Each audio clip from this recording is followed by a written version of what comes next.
show today was brought to you by Vitaplur E-Boost Gum. With no pill to take or powders to mix, Vitaplur E-Boost Gum is a first-of-its-kind energy rave supplement that provides magnesium, electrolytes, and antioxidants while you chew.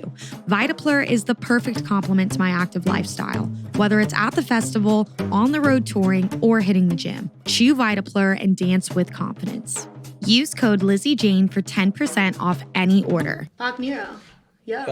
Thank you for joining me today. Nah, for sure. You already know we had to tap in. Absolutely. We're here. Mission Ballroom, Denver. For sure.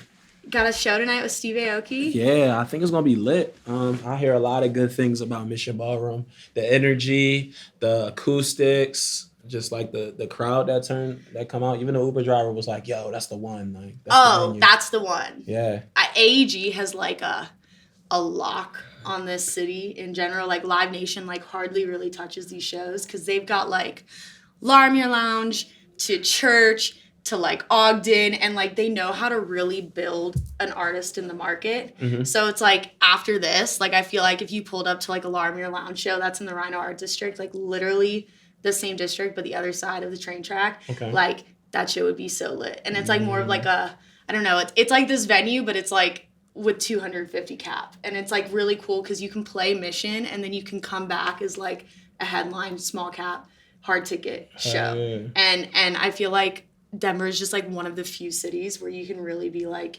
yo, I played here, now let's build in the market, let's come back. But Mission Ballroom, that's like you've got Red Rocks and you've got Mission Ballroom right here. Right, okay. And fun fact, you said about like the acoustics, and especially because like you're a live performer. Yeah, you know, you've caved like a really unique path in this scene.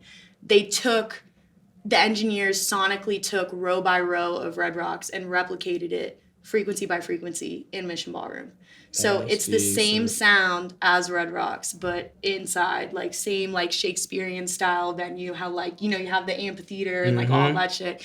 So it's gonna go off. Hell yeah, that's what's up. I remember you was telling me about your background in like live bands and stuff. So I come from that too, so. Exactly, and like that was literally, you read my mind like to left feet, because I was literally about to kind of just jump into that. I want to know just about you as a project, as a person, because you are sitting in this really unique wavelength within electronic dance music where, you know, I would definitely say that your fan base is predominantly fans of EDM. You know, you've had huge features, Steve Aoki, Bear Grylls, freaking Riot 10, you know, all of these guys that are, I would say, like A-list acts. And you're now, you know, building up the solo discography alongside that, captivating their fans. Like, where is your background? Like, where did you come from? I know you're from Philly, but what else can you tell us? So my background is from hip hop predominantly. I've always been like an individual, like a unique artist on the scene. So it never was a situation to where as though it's like, oh, I see people doing that, I got to do this. Like, I've never succeeded that way. As much as I've tried to like, oh, this is working for them, let's fit the mold and like follow that path. It doesn't work for me.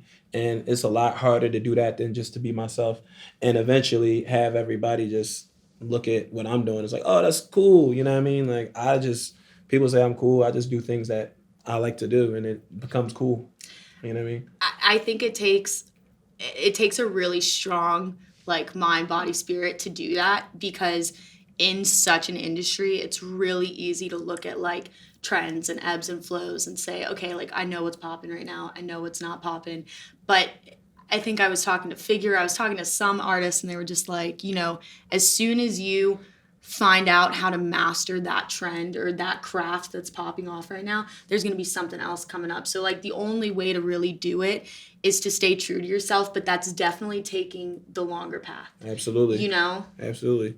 I just feel like your why, like the reason you do things has to like resonate with your purpose, because if you not following your purpose, it's going to be easy to get steered away and like figure out, oh, this artist is popping, so let me do that. Like, nah, I feel like my why is very strong. And it causes me to be very locked in on what I want to do and the message that I want to like give to people. Like I don't do things because it's cool. Like the world just so happens to think what I do is cool, and eventually other people find out about it, like just painting on jeans and like I don't know. It's just that's who I am. It's not to be cool. It's just It's who you are. yeah. It's who I am and what I do, and it's like it's not a thing where it's like I'm I don't think I'm better than anybody, and I'm not doing it because I believe my way is better. I just don't care to I don't care to like follow anybody else's path. Absolutely. You know what I mean? Like, hats off to you, because I just think that's extremely difficult to put those blinders on a lot of the time, especially in like doing what you're doing, because like so many of the features that you've kind of been a part of, you're working in a collaborative effort. So it's Absolutely. really easy, especially in electronic dance music, to kind of get in a room and the producers always had the one up on the feature artist or the vocalist or the collaborator. It's kind of like, hey, this is my vision. How can we fit into the vision? And I now feel like collaboration is being a lot more like welcomed into the electronic dance community, which sure. I've never understood, because like you and I come back from like musical backgrounds of, whether you're sitting in a room of writers, of rappers, going off a beat, or I'm sitting in a room with 5 other people and we're putting together like a song and one person's on bass, guitar, like you have to collaborate, you have to bring your ideas to the table. And for some reason, like a lot of people, I think, had that kind of mentality that EDM was like a one-man thing. Like You're the DJ, you're the producer, you're the this, you're the that. And if you're not, then like, oh, you're not making your own shit. Oh, you have a ghostwriter. Oh, you're not real, kind of thing. And now I think with so many vocalists being called to the table, because like, let's just put it all out. The reason why the general consumer remembers a song is because of the vocals. It's because of the hook. Absolutely. It's because of the pre-drop. You like know? You don't call what's the record? Any record. You don't say, oh, the record that go like, you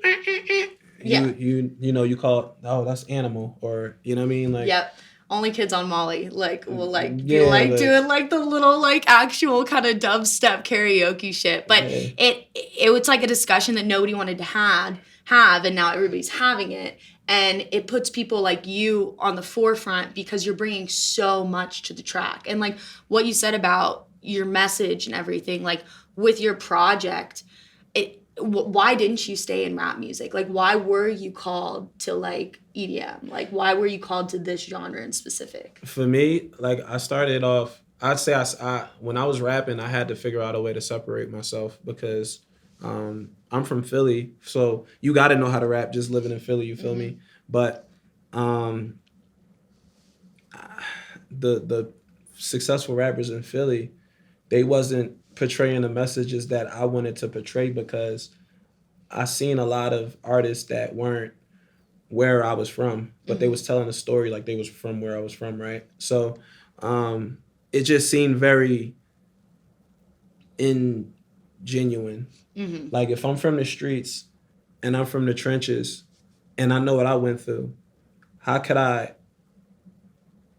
tell the next generation like, yo, this is cool, like do this? Like I'm scarred from that, you feel me? Like I have like battle scars from like the streets and like the lifestyle that I come from. So how could I find entertainment in that, for one, right? And for two, if that's what I got to do to be successful, that's not me being true to myself, because I couldn't, that I just didn't feel right. It wouldn't sit right with me, right? So I started getting into like punk rap, right? Rap with messages, very aggressive. Yeah. And the first festival I went to was Ultra. My boy had took me down there. I didn't even know what dance music was. Yeah. But when I seen Borgor on the Brazilian stage, and I just seen the energy, and I'm like, yo, I recognize that energy. Like, it was like rock music. So I looked at DJs like they was rock stars, you know? So I'm like, all right, cool. I want to be a rock star. So I started learning the culture. My man, Gaddafi Dub, he came from, he was from my neighborhood. Well, he wasn't from my neighborhood. He was from West Philly. I'm from North. So I started tapping in with him. And I feel like like-minded people from where I'm from, we leave the city and we explore, and then we bring the knowledge back, what we learned. You have to. So we had that common like understanding. So he knew that I would be able to receive the information that he was putting out. So he was the first MC I ever seen doing like stuff with these artists. Like he was overseas with like the OGs. I was about to say overseas because MCing, that's it. Overseas. Exactly. So he was with the European market. He was with like the, I don't know how far y'all go back, but he was with like the Screaming Bangers, the Mount Edens, the OG dubstep people, right? Yep. Rampage, drum and bass, all of that UK grime. Like that's my favorite type of shit to listen to. And that is a very special type of energy that I don't think has necessarily resonated with American consumers yet. Right. Yet. You think it will? It's hard. Everybody always says, you know, not necessarily focusing on like MCing or like live performance, but everyone says like, oh, this is drum and bass's year. This is this year. And that comes with a certain energy. It comes with a certain energy. Everyone wants to say it year after year, but I will say that I've just never seen this type of presence in the United States market. Okay. I've never seen agents picking up as many drum and bass acts as they are.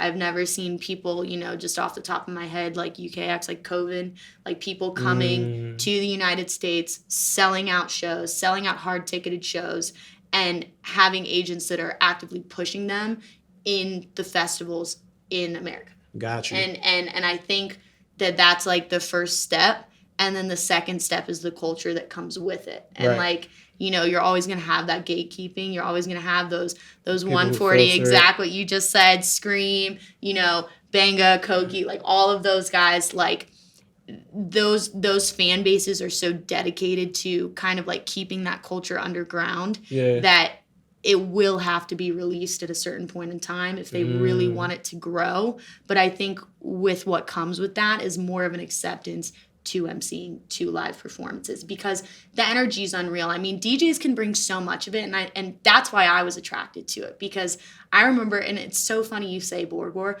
because Borgor was the first show I was ever taken to, and I was like, half of me was like, this is fucking pretty crazy coming from like a metal background and a hardcore punk background where literally bands are playing in rooms 4 times the size of this, and people are on chairs, and fucking mosh pits are going on, and shit's getting thrown, and it's like, I know a lot of us come from that background, and it was crazy seeing that same energy in such a large room.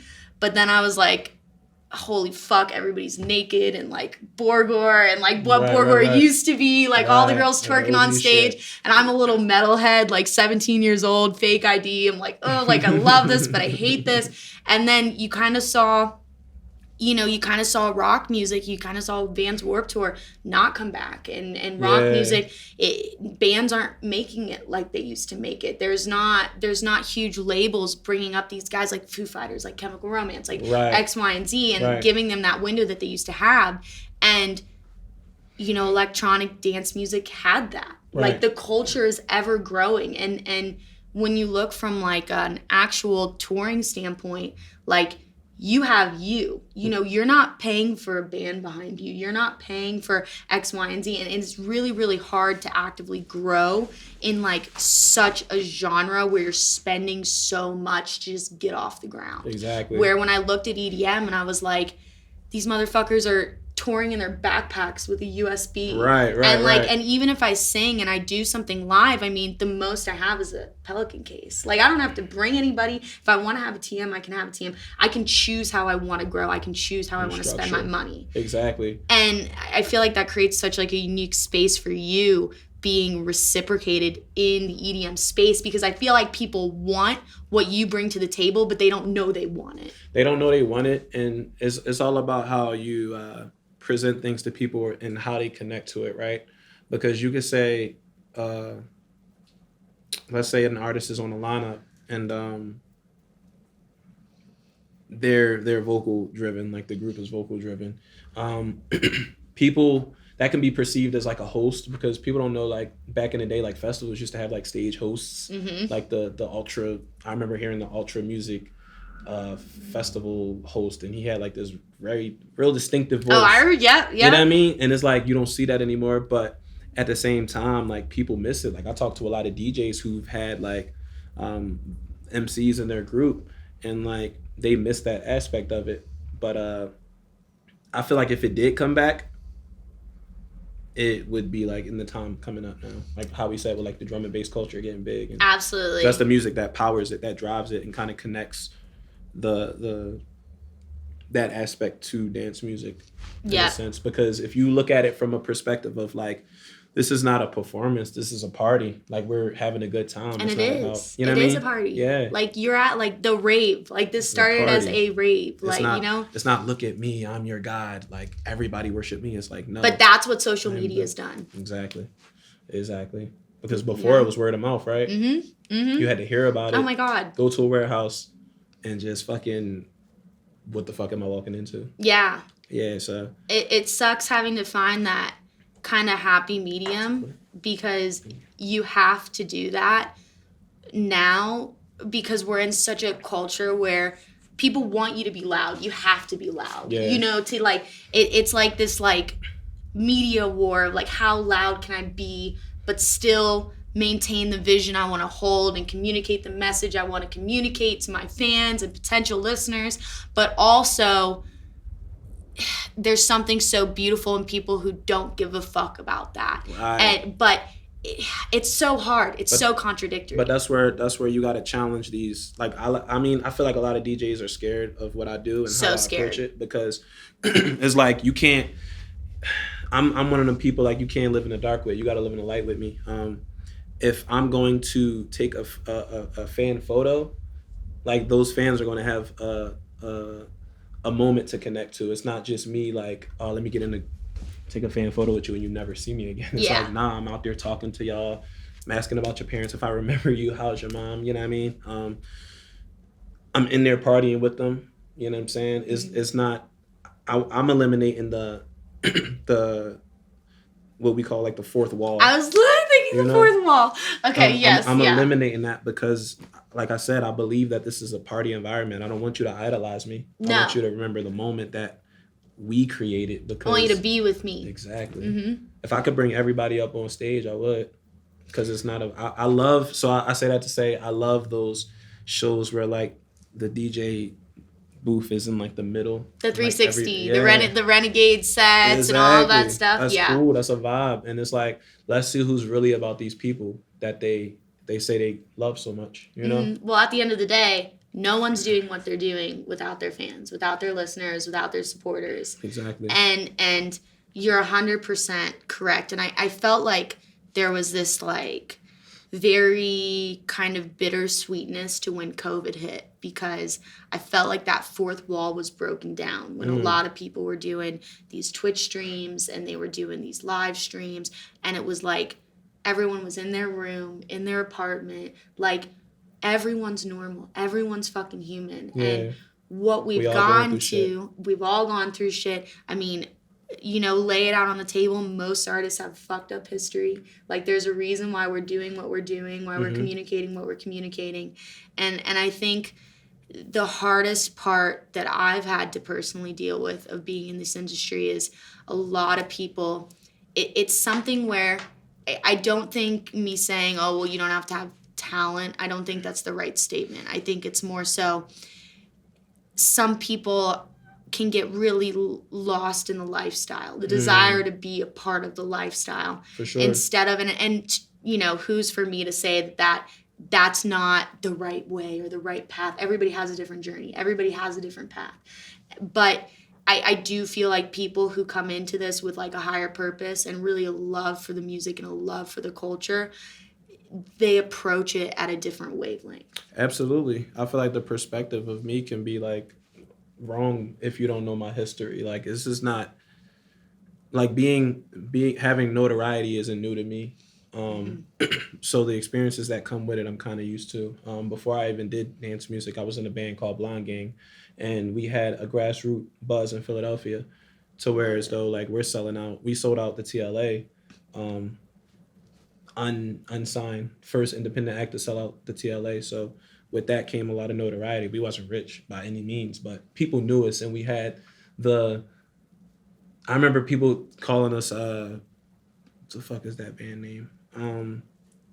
The Motley Crue. Oh, yeah. And I'm like, what the fuck is that? You know what I mean? Like, I don't know who that is. You know what I'm saying? We just having fun and doing our stuff. And they're like, yo, you guys are just like the Motley Crew. And people hate that. they low-key have such Yeah. a disposition for that. For people who have just such a love and culture and like they make it so much about their community that they become successful. And then the big guys, the corporate guys look at that and they go, how dare them? Exactly.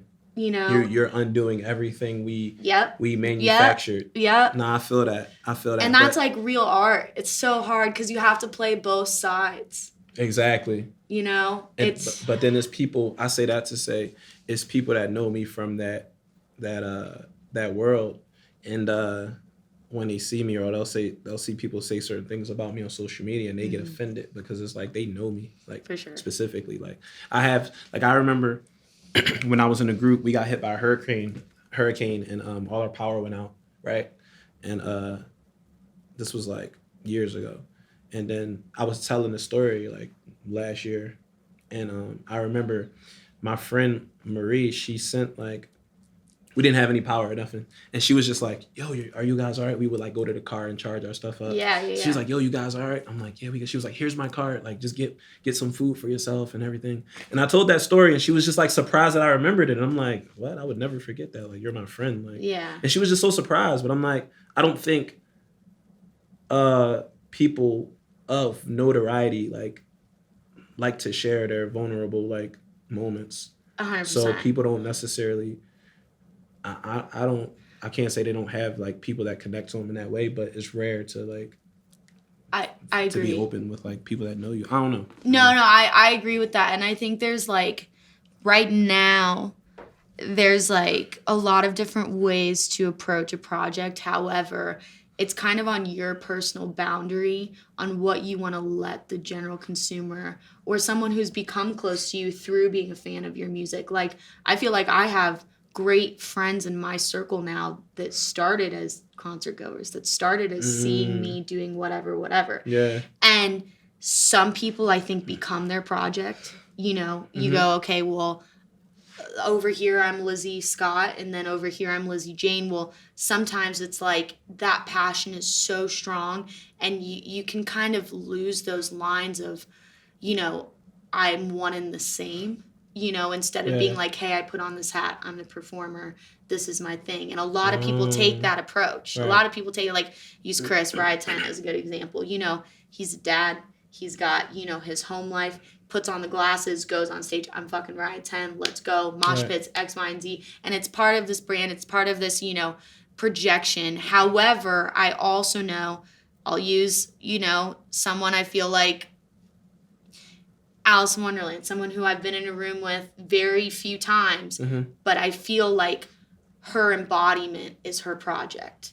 I feel like just listening like to a her projection. speak, is like a projection. Like, she's one in the same. Like, that's how I feel when, like, I've listened to her speak and I've listened to her do interviews, where, like, that's how I kind of feel, like, about you. Like, I feel like you just have put so much into this. And I'm not saying people who have brands or, you know, outfits or whatever don't. I think that's the way they want to do it. I mean, I think it would be really cool to be able to put on a mask and then you go out in normal life or you go out in a crowd, nobody knows the fuck you are. Right, you know, you have that thing. But when you decide to kind of associate your face with such a project, there comes a time where you have to reflect and say, okay, I have to have some personal boundaries of like where my past lays and how much I want to share with everyone around me. I feel that. I respect that. But like I said, I have a purpose and like my why is too great. I can't separate who I am from what I do. Meaning, like I am who I am. So whereas though, like if we just met, you've never, have you been to Philly?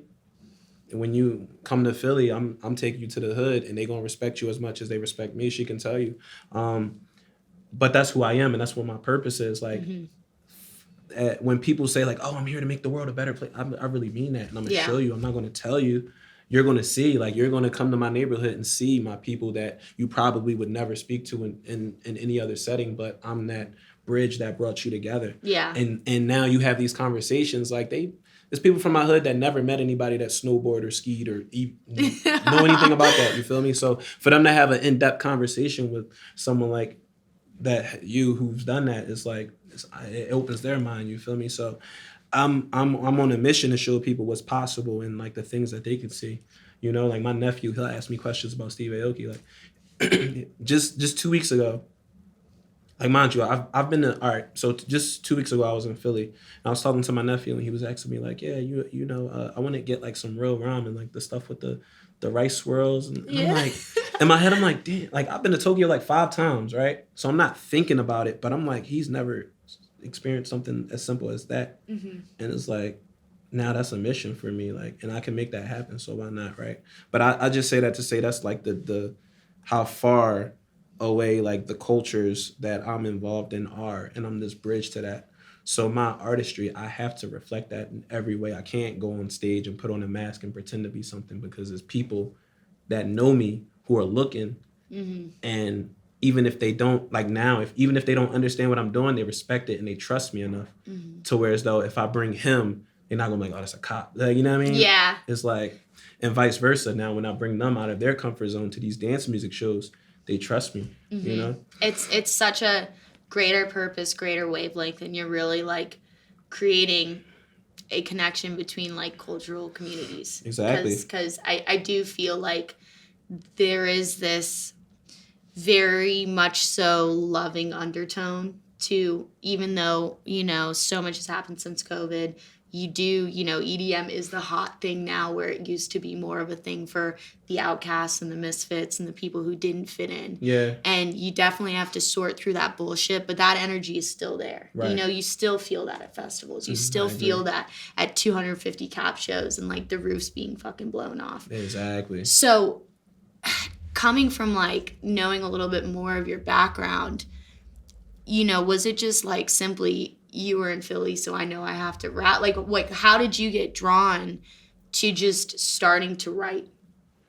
So I was like, when I grew up, like, I was poor, and when you don't have a lot of resources or a lot of, you know, ways to express yourself, you got to figure that out, right? So music was one of those things for me.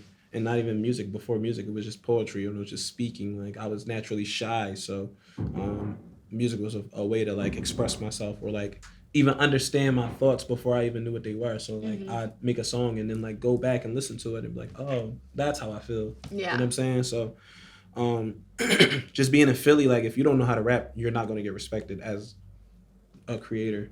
Like, you either got to be a drug dealer, and people just be like, oh yeah, your music hot, bro. Like, Yeah. or like, you know what I'm saying? You got to have some notoriety in the streets. But like I said, I mean, going back, I can't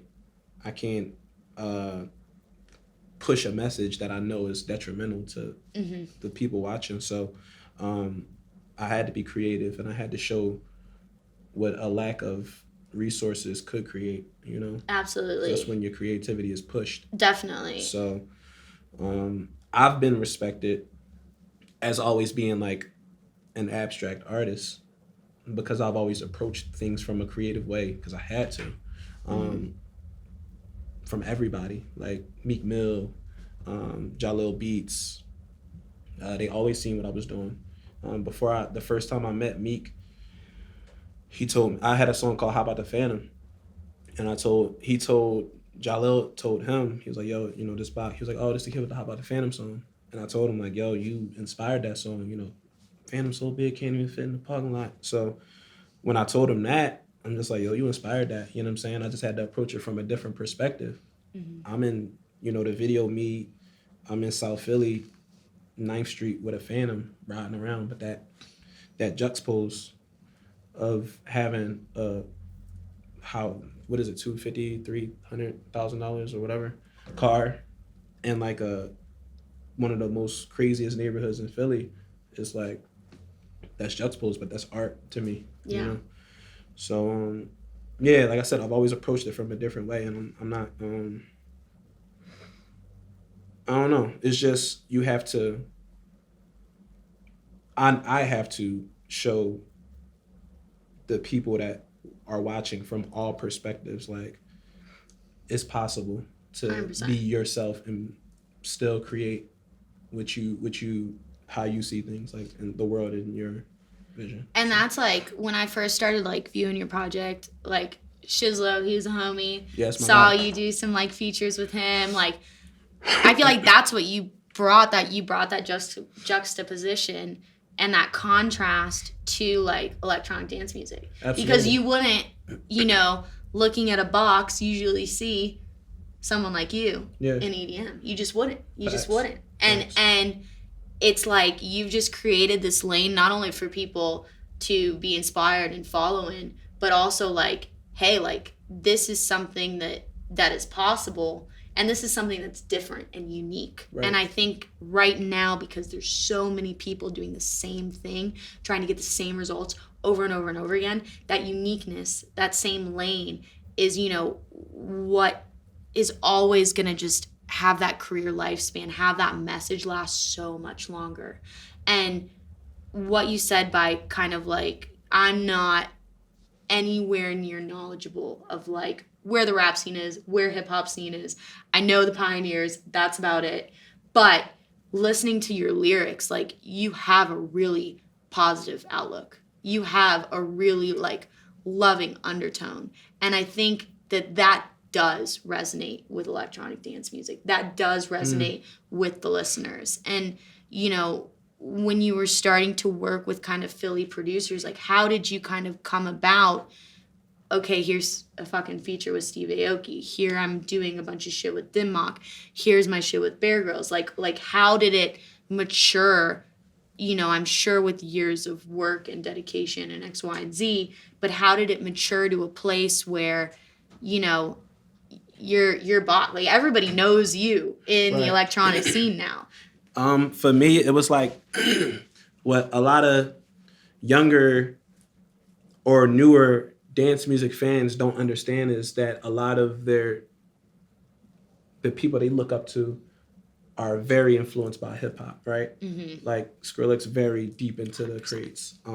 Steve Aoki, all the A&Rs, like a lot of the A&Rs that work in dance music were worked at Sony, Interscope at a time where hip hop was like peaking and everybody's seeing the potential, right? So when I'm saying certain stuff, it's coded language, right? So people, the dance music fans might not get what I'm saying, but those A&Rs and those big DJs, they hear me on a certain level to where so everybody might not get it. So they respect it because they understand where it's coming from. I might hit you with a flow that you think is new, but it's actually from the 90s and Wu-Tang inspired. So they understand and they connect to it. And back to the initial point. So I got respect from the hip hop community because, like I said, I mean, you appreciate the lyrics, but you appreciate that I'm doing it in a way that you, as a hip hop guy, can understand. You can appreciate that this is the future, right? The way I'm doing it. You might not understand it completely. Shouts out to Jalil Beats. He seen what I was doing, and he appreciated it, and he knew it was the future, so he trusted me with it, right? You look at your little Uzi Verts that was around me when I was in Blind Gang. And he was doing his thing. He started to do his thing, and luckily he would like name drop me to the Steve Aokis and so on and so forth. So by the time I got into these rooms, they already knew. Yeah, exactly. They were familiar with it because there was nobody doing it how I was doing it. Like nobody was doing it in a new way. More people were fitting the mold of the European style of doing it. Nobody was throwing like a fucking, what I'm saying, talking about how we talk over EDM beats, right? Mm-hmm. So when I started doing it, the other like people would hear it and like, oh, this is different. Oh, this is cool. Even if they didn't like completely understand, like, oh, we could market this and put this right here like this, they still understood that it was something, what I mean? So. Well, I think something to take away from that too is just looking at, going to your Spotify, seeing who you've done some features with. It's some of their biggest songs. You know what I'm saying? So it's like what you're doing, not only is it new, not only is it cutting edge, not only is it the future, it works. And there's very few people who can fit into that pocket and do what you're doing. It's a lot of me speaking to the soul and the music. People don't know I'm very I'm into the spirit of sound, right? So you send me some production, I can tell if it's half-assed. I can tell how you felt about it. I can tell what you was thinking when you made it. I always tell people, and I never say his name. He had sent me a song, and I was listening to it, and I can tell, and I didn't know anything about his personal life too much, but I said, it sounds like someone's going through something with their girlfriend. I didn't say girlfriend, but I just said counterpart. Yeah. That's the vibe I'm getting from it. Someone's going through it with their counterpart. They're pleading. It's like a, a push and pull. She's pulling and you kind of plead. And he was like, yo, that's crazy because it's like, this is what's happening right now. You feel me? With no lyrics. No lyrics. I was just That's listening to fucking crazy. the sound. Because people give themselves away. Good artists give themselves away on music. And great artists can, like, when you get in depth and like actually have conversations with some of these DJs, you hear like you be surprised how much how deep their bag goes in their appreciation for the music. And it might not always reflect in what they put out, but that's when the corporate and the record execs It's always come a into happy play. medium. But yeah, it's just certain people that's just so into what they do that it's hard to separate who they are from what they do. That's why I say, like, Exactly what I was saying with know what I you. mean? It's hard, and those are the ones that I find that I kind of gravitate to, and like the processes with them are great. Yes. There's so much invested. Yeah. You know what I'm saying? Like, Yeah. I just feel like, and exactly, you said this at the beginning of the conversation where, if I'm going to do something, I got to, like, really love it. And I got to, like, really, really be totally invested in it. And I just think that when you're at that point, you sacrifice so much to be a part of whatever, this industry, this art, this whatever. And you put in so much time for little to no return. You put in so much effort for no's. Because people see that and take advantage of it. And if you're doing it, you really got to love what you're doing. So I do feel like when you get in those rooms with people who've just, their passion is so there and they've invested so much, it's a totally different working experience. Absolutely. And that's why I like certain, I think DJs that I've worked with, they really appreciate me. And like, I've heard some of the craziest, like beautiful, I say the most beautiful stories from DJs and how they started. Like, spoke to Yellow Claw, Timmy Trumpet, Aoki, Riot 10, of course, Zomboy, and like the stories of, the stories that they tell their friends, not the media, because it's not as glamorous. Yeah. But it's like, how they got into it. And I can tell like where their influences came from and why their music sounds the way it sounds. It's not rehearsed.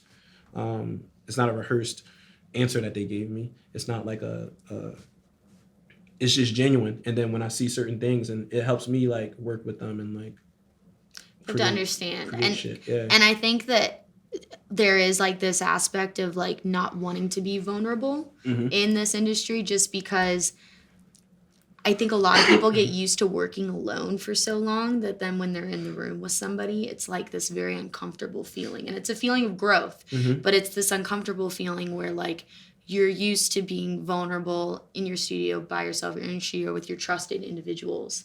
And then when you open it up to aspects of collaboration, you have to be vulnerable. Like, you have to put yourself there to create the best art you can. So that's what I'm saying. For me, it's like, I agree with you. And like my background of, that's what I mean, like me living in the light. Like my recording process is like, I could record in the studio by myself. I don't need anybody to hype me up.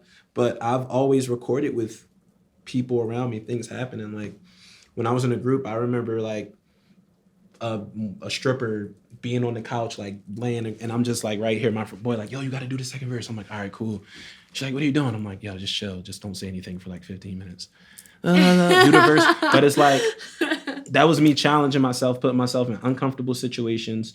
And if I'm going to say this on this microphone, this is me, like I'm sharing a vulnerable part of myself. So when you're a vocalist, I'm not gonna say it's harder than production, but a producer, you can like, push button. Oh, that sounds cool. I like how that sounds.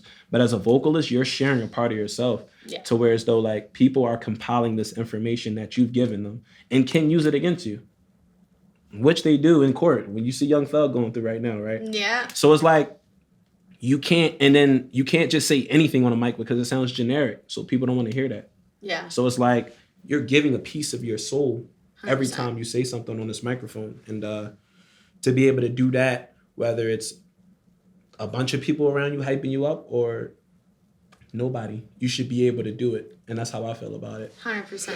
And you have to have that drive and that like cheerleader inside you almost. Exactly. Because like there are going to be times where nobody's cheering you on. Where nobody's going to want to be there for you. And I think, like, reflecting on kind of what we discussed about me taking the last year, writing a shit ton of music, going more in a live direction, I think that's why I'm having such, like, not a hard time, but it's difficult to let go of these songs because there's so much in that. It's the first time I've ever just not, written like I've definitely like done features and written on songs where I've sang things that I would say are like a bit more commercialized, definitely meant something to me. Yeah. But like for the first time in like this project, I've like laid everything on the line. This is what's happened. This is what I've gone through. This is how my first years of my 20s have been, X, Y, and Z. And it's like, that's kind of hard to be like, yo, here you guys go. So interpret it, relate to it however you want. It's yours. And you got to let go of it. And I feel like that's what you've done over and over again. And in the writing process, I know a lot of times there's other writers in the room, and especially with EDM, sometimes you'll have the vocalist and then you'll have the actual writer. Like, are you writing most of your shit, all of your shit? I write all my shit. Okay, amazing. Fun fact, the first time I wrote Colony Anthem for Steve Aoki, I wrote it for him to sing.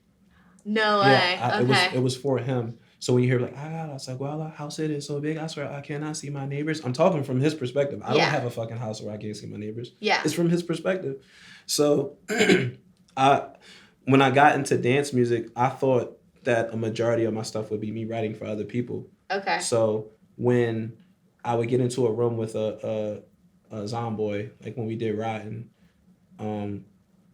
I was doing it, like he had sent me the record and I was doing it. I'm in the hood at the time, so it's like the way I'm thinking about it. He likes it to the point where he like, oh, this is crazy. And you know Schism? Yeah. All right, so yeah. So he let Schism hear it, and then Schism was like, no, we got to fly him out to LA. Let's do something completely different. He was like, we're going to rework the drums and everything, because he heard the passion, Yeah. And so he wanted to write it around you. Yeah. Around like the actual like verse and hook that you've written. Yeah, because at first it was just me doing something on the beat that he sent me, but he was like, I gotta Schism heard it, and he was like, no, let's bring him out to LA and let's remake this.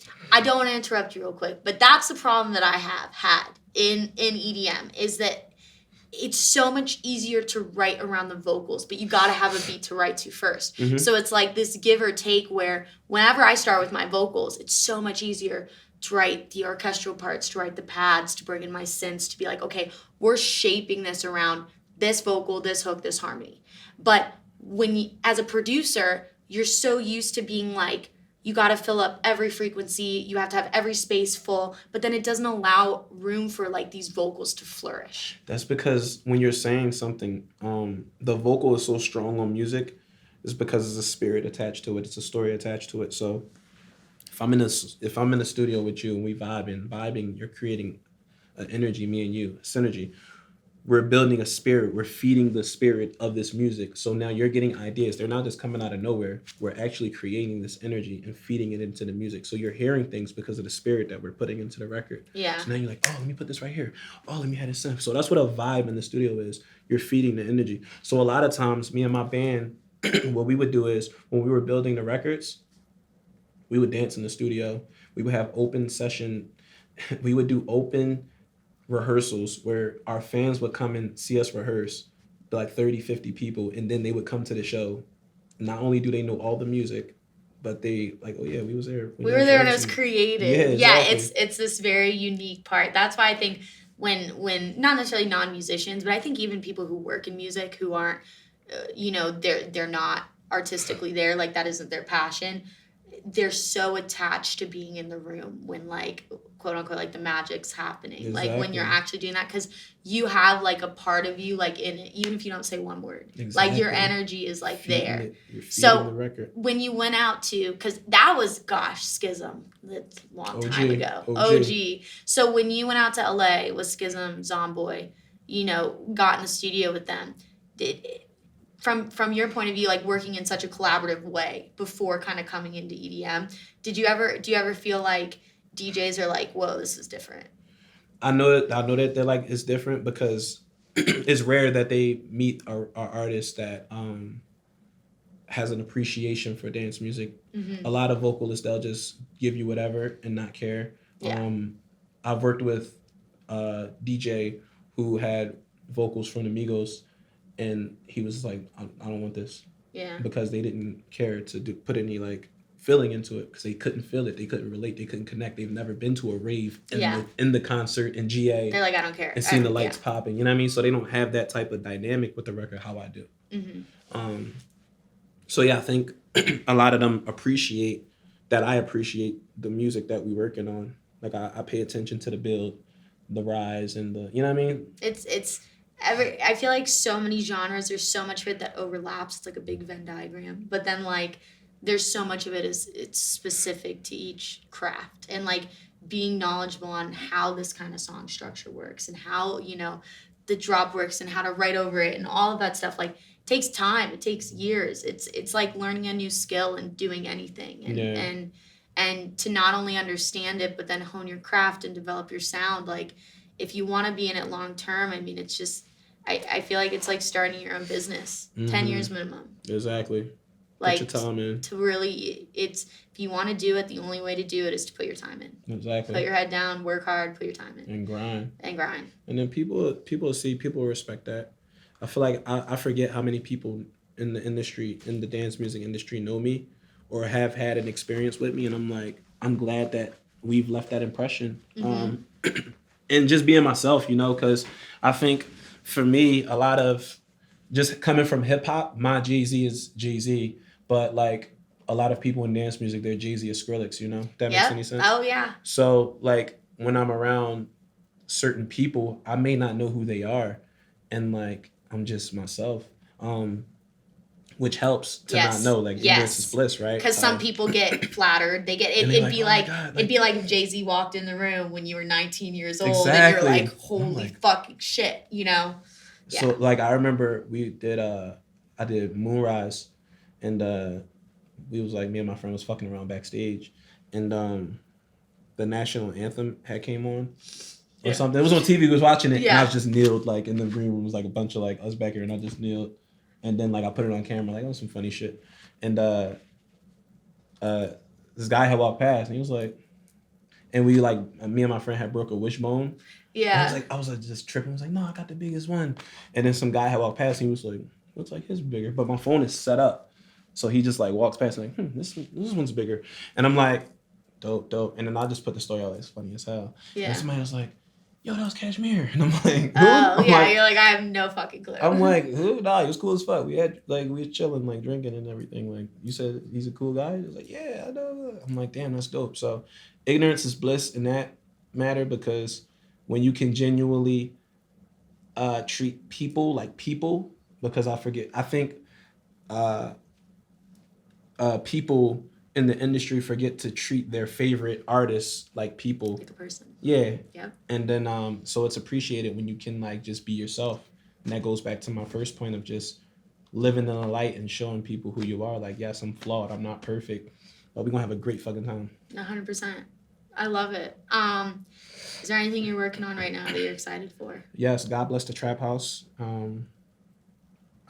don't know if you stand for the show, but I have no idea. Educate me. God Bless the Trap House is it's a sound, it's a movement, it's an energy. Okay. I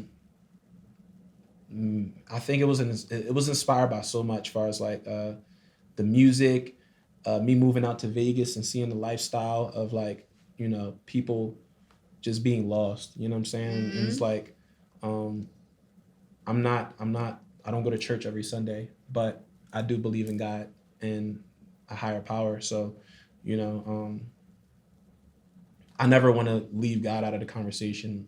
Um, so God bless the trap house is like, you know, God bless everything I do. We grind, we work, we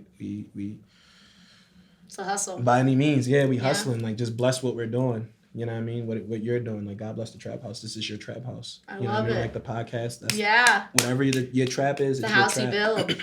Bless 100%. it. Bless it. So everything down to the music, the content of what I'm talking about is you know, if we talking about hood, things happening in the hood is from a positive perspective with a solution, not just feeding into the problem and having it grow. Like, what's the point of talking about how bad things are if we not talking about a solution 100%. to it? You know what I'm saying? So that goes for this whole country. Oh my God. Exactly, right? God bless the country. Yeah, right? yeah. So it's like No, 100%. Yeah, so God bless the trap house. I'm excited about everything from the visuals to the type of music that I'm releasing. You've had a ton of singles come out recently, which I love. For sure. Yeah. For sure. And it's everything, it reflects who I am and what I'm doing and what I'm talking about. Like, I remember, and sometimes I feel like when you are yourself, you don't have to think. It's like telling the truth. You don't have to remember what you said because you can just say what you already said because it's the truth, right? Mm-hmm. And that's how I approach music. Like sometimes I'll say things in my music and it's the truth and I don't think about it, but like people will like bring it up to me and I'm like, oh shit, I forgot I said that. Like perfect example, Lil Wayne, like he doesn't remember any of his lyrics. Like you can say his lyrics to him, he'll just start jamming to it. Like, damn, that shit, how who said that? And you like, you said it. You're like, oh, that shit was I remember it. So it's from personal experience. It's like a real story. Exactly, and people gravitate to the truth. I dropped a song with Yellow Claw called "To the Max," and I was like, what I say, got a bitch I got a chick that look like Chun-Li and a pussy tastes like honey. And my ex at the time, it was about her. Yeah. And her friends was like coming up to her because they was big Yellow Claw fans, and they was like, "Oh, you talking about you in this song?" And I'm like, "Yo, I forgot I said that." Like, yeah. But it's just like, I like the truth. The truth's a good place to sit at. Yeah. It's a thing that I think people unfortunately don't prioritize much. And people are attracted to it. People are attracted to like the rawness of someone's life. That's what it is, the rawness. You know? The rawness. Not the facade, not I'm only showing, not everything that social media wants you to do. Exactly. They only want to see the good parts. They only want to see the private jets and the planes and the sold out shows. They don't want to see, as I really respected the fuck out of Yeah, Me Too, one of the former members of Floss, when they kind of separated. You know, he posted a crowd photo at a show after COVID, maybe 5 people or 6 people there. He's like, this is the fucking reality. Like, this is how it is sometimes. Exactly. And every artist plays shows like this, but nobody wants to show it. But that's what I mean by, like, getting in the crowd, getting with the people that support you. Like, them 5 people appreciate the shit out of him posting them because they still came and supported you. Exactly. I would rather have them 5 people at my show than take a picture of with 1,000 people that don't know me or will never follow me for anything. Like, those 5 people, those my diehards. I'm cool with that. I can live with that. That's fucking dope. I did a moment like that at this festival. And it's like, you know, I'm building it up. And it's like, I'm going to show you it after this. Yeah. It's like, everybody wave your fucking hands. Then you pan to the crowd. It's like 5 people, 1 person do a cartwheel. Love it. It's supposed to be like 3,000 people there, but it's 5 to 7. And I just think that, like, I appreciated the because it was like, man, I faked y'all out. Y'all thought it was going to be like a big-ass crowd. Yeah. Nobody. But also, it humbles you. And then it makes you want to grow that, you know what I'm saying? Like, let's make it bigger. Yeah. And let's turn 5 to 550 and then 50 to 500. You know what I mean? That's how you do it. So it's the only way. Well, dude, thank you so much for coming on today. This was such an enlightening conversation. I felt like the energy in the room was A1. Awesome. Show tonight at Mission Ballroom is going to be fire. Yes. Real quick before we go, walk me through your show. What can we look forward to? So it's going to be turned. It's an experience like you've never seen. DJing, performing. Okay. And the shit going to be lit. Like, people don't know me as a DJ. No, I didn't know you as a DJ. Yeah, they don't connect to me as a DJ. So I feel like they got so used to seeing me just do vocals. Yes. But yeah, I'm nasty. Oh my God. I'm crazy with it. I'm like a little shook right now because like I really did think like traditional like live, like I could totally see like Steve bringing in a completely live performer, you having a backing track, clicking let's go, regular rapper, like done. He's done that, and I don't think it necessarily. I think when you bring in a regular rapper, it kind of offsets the vibe of the show. Yeah. So I was always conscious of that. You know what I'm saying? Because I have an appreciation for the genre. I'm not just here to look cool. Yeah. You know what I'm saying? 100%. But nah, my shit is dope. It's definitely like nothing that I've seen before. Like I said, it's evolution. And I think people struggle. Like it's been hard for me to fucking like get shows to change because like people still see me as a vocalist, and it's like, nah, like I definitely put the work in, I definitely grind it, and it's not me up there playing a pre-recorded set. Yeah. The craziest thing was I remember, I put together a set, and I'm just like, yo, I'm gonna just pre-record it, right? And no. look. So I'm like, all right, but I gotta like learn the transitions and shit, right? So I'm like up there, I'm like, what the fuck am I doing? I might as well just do it for real. It's not hard, bro. If you can write and you can count to 4, you can DJ. Nah, but I'm really up there like, all right, I gotta time it like this so it looks real. I'm like, nah, I might as well fucking really learn to do it if I'm gonna learn the fake. The fake way to do it was harder than the real way. Way like, harder. Oh my God. So, and like I said, I got a real appreciation for it, so I'm not gonna fake the funk. I'm not gonna like cheat it. Like I put in my hours for vocals and like learning rap and everything. That's what I do. You got to make live edits. You have to make spots where you know how to talk to the crowd. You got to make spots where you can hype it up, put in impacts, put in risers, you know, do things like if I'm singing a verse at the beginning and then I've got an outro at the end, I'll tie in an edit to the back end of it so it just goes right into the next song so I can still be in the crowd and then have to hop back there before that transitions into another drop. Like people don't understand like the difference when you've got a live aspect to creating a DJ set, because there is a difference. Yeah, 100%. I'm not gonna lie, like just even with my background, like I said, just coming from battle rap and just being so used to being like people being around me, I'm not like stage fright doesn't do anything for me. I'd say I stopped being nervous to perform in front of crowds when I would go to like open mic hip hop night. Oh my God. Skinny jeans and colored hair. And they looking at me like, what the fuck is he doing here?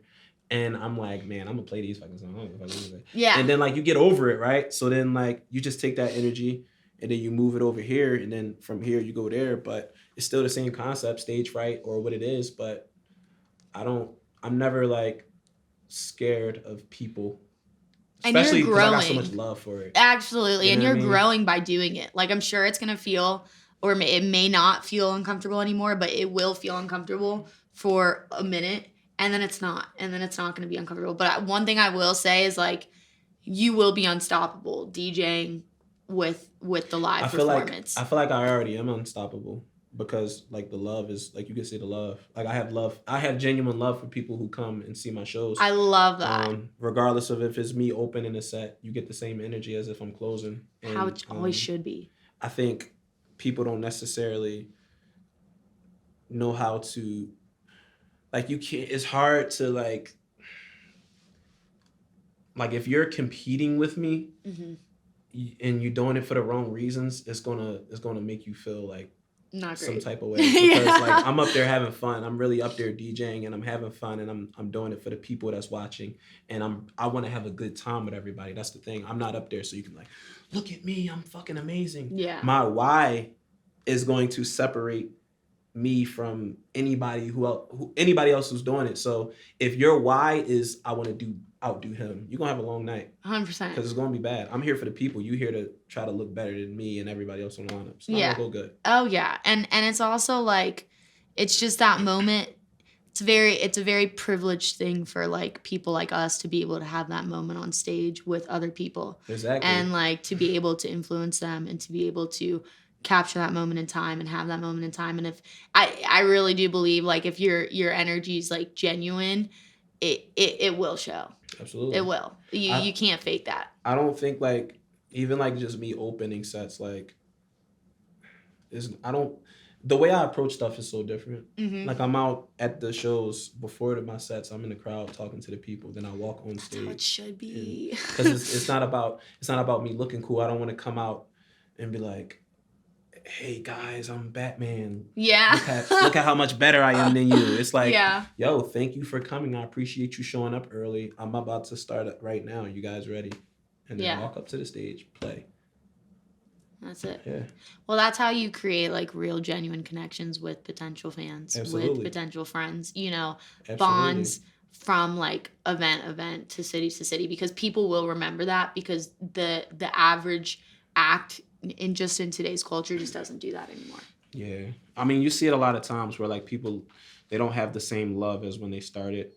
It's like routine after a certain point. Oh, well, there's a moment where it's a passion and it's a hobby and it's a love, and then it becomes a job. Exactly. And that moment where, whether it's you're depending on it for financial stability or you're employing people such as a manager or an agent or a TM or an audio engineer, and people's livelihoods are starting to depend on you. Mm-hmm. I mean, I think the money is the root of all evils. I think it can provide a lot, but it can also really break down and destroy a hobby and a passion. I feel that for sure. You know, for whatever the outcome is. I see what you're saying. Yeah. So, but the people who can hold on to that, which I feel like you've done for the entirety of your career, and like you've just come from such a place where you have such a story to tell, you're never going to lose that. Absolutely. No matter where it goes. Absolutely. You know. And then, I mean, this is like a reinventing stage for me, right? Because I started DJing after COVID, right? Yeah. And then I realized that once I started DJing, it wasn't me, because when I was doing vocals, it was me adding to the energy, right? Once I started DJing, that's me creating the energy. Like I'm controlling it, and then I'm sharing it, and then I'm like, okay, I see this person over here reacting like that. Let's build on that. You're a conductor of a room. If you can read a room as a DJ and know your cues and know your set and know how to integrate the live aspect, but also know how to look at a crowd and say, okay, they're not feeling this. Like, let's just like maybe switch this up, try a little bit of something different, and then go back into regular scheduled programming. That is the end of all evils. If you can control a crowd that way, you will have them in the palm of your hand. And I think too, it's like with being a live performer, having a background in other genres, knowing how to speak to a crowd. Like I think Steve Aoki is wonderful at doing that. You know, that's also another mechanism of how are you feeling? What's going on? Let me guide you in a way that you don't know you want to go, but I'm going to take you that way. And if you can combine all of those elements, into a rehearsed hour, it's fuego. It's a really fun time. Because, as rappers, as bands, you don't get an hour. Right. You don't. You get 15, when I was 20. in a band, you get 4 songs. You get 5 songs. Especially if you're not headlining. Let me say. Right, you're not headlining. Rapper, same thing. Right. 15, 20 minutes. Go up there, perform, you're done. Like you have the opportunity to have an intro, a climactic point, a build up, a break, an outro, a finale, all of that shit within an hour. Right, like you said, conductor. Yeah, and that's the beauty of the genre, but then it stems back to like it's not idol driven, it's party. Like people are coming to a party. Yeah. And you just so happen to be providing a vibe for the party. Yes. This is the only genre where people will be like, oh, I don't know who that DJ is, but I'll go because it's going to be a fun party. Nobody ever goes to like a hip hop lineup or like because the vibe. Oh, let's go vibe. Like, nah, it's like, I like this artist, I'm gonna go support this artist. For dance music, it can be like this artist, I'm gonna go support him, and also I like his merch, and also this is gonna be a sick party because this girl I like is going there too. Yeah, exactly. And there's a universe that you can build as an artist in this genre that I think in other genres it's a little bit tougher. Yeah. It's definitely a little bit tougher, where again, Steve Aoki does an amazing job. You know, it's the party, but it's also me, and it's also Denmark, and it's also this, and it's also that, and it's just gonna be this huge universe that you're walking into with me and all my friends, and now you're my friends, and now everybody's on stage. And I remember that's what Borgor used to. He used to pull everybody on stage, you know, and there's just this aspect to it that's really, really special, which I love. Dude, you're gonna kill it tonight. Thank you for coming on the podcast. Thank you. Yeah, love it. I love it. I definitely appreciate touching on like the DJ aspect, because it's like I put in so much work for it that I didn't even, you know what I mean? Like, but you know, it's from the outside looking in that people don't see the work that I put in, so they don't associate that with me. People never, unless they're on the back end or they know, or you're a friend or something like that. And even then, I think that unless you're an artist and you're really grinding, you will never understand the sacrifice and the time, the effort that an artist puts in to really create a cohesive vision. It takes a minute. That's true. Trap House Party is coming soon. We looking at LA, Vegas, Virginia, Philly, and Tokyo. So let's go. Trap House Parties. Let's get it. All right, boys and girls. See you next time.